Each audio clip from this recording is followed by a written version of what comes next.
Hello everyone, it's Kari here again today to share a fun Dear Santa card with you.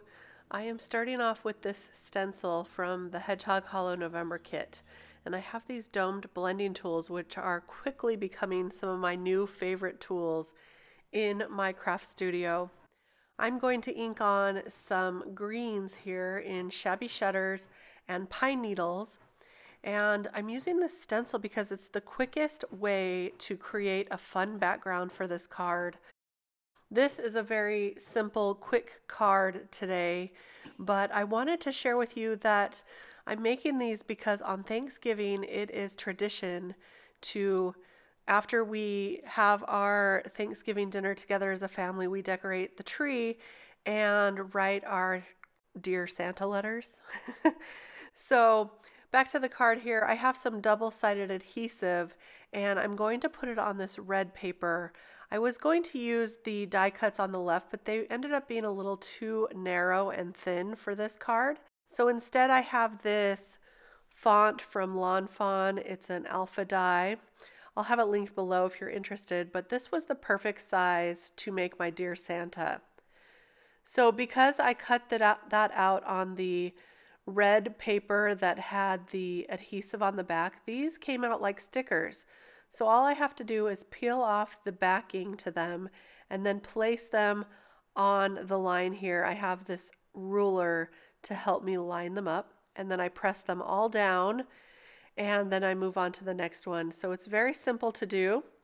And now I'll just add this holly. It's also from the stamp set from the Hedgehog Hollow November Kit, as well as that Santa there that you see a little bit of. You'll see him a little more later. So I'm just going to pop this up using these foam dots here, or foam squares actually, and I'll put that holly right there next to the Dear Santa.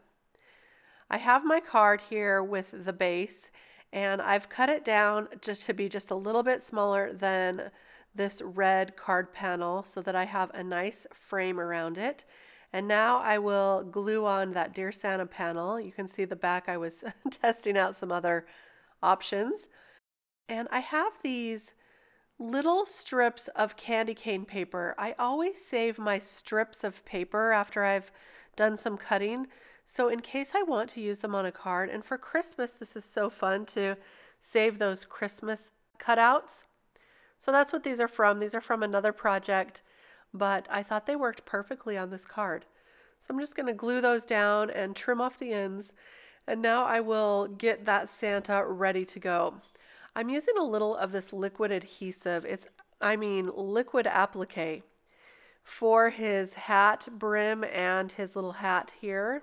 This is really fun because you can put that on and then heat it up with your heat tool and it pops up just a little bit. So it creates some fun dimension.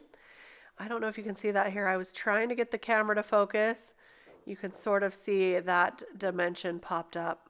I previously colored the Santa with some Copic markers, and now we'll just go ahead and put him on the card with some 3M foam tape. And then we will have our card just about ready. I'm going to add it to a top folding card base using my favorite liquid adhesive right now, which is this Nuvo Deluxe adhesive. And there you have it. That's our card for today. This is going to be so fun to write our letters to Santa. I'll have each of my granddaughters have their own little card, and I think they will love it. I hope you love this project today too. This can be used for anything, for your children, or for even sending out as a card. You can change up the sentiment or anything, but I hope I gave you some inspiration for creating a holiday card for yourself. Thank you so much for stopping by today. Please remember to subscribe to my channel. Click that little bell too if you want to be notified of when any of my videos go live. I appreciate you being here, and I'll be back real soon with some more inspiration. Thanks. Bye-bye.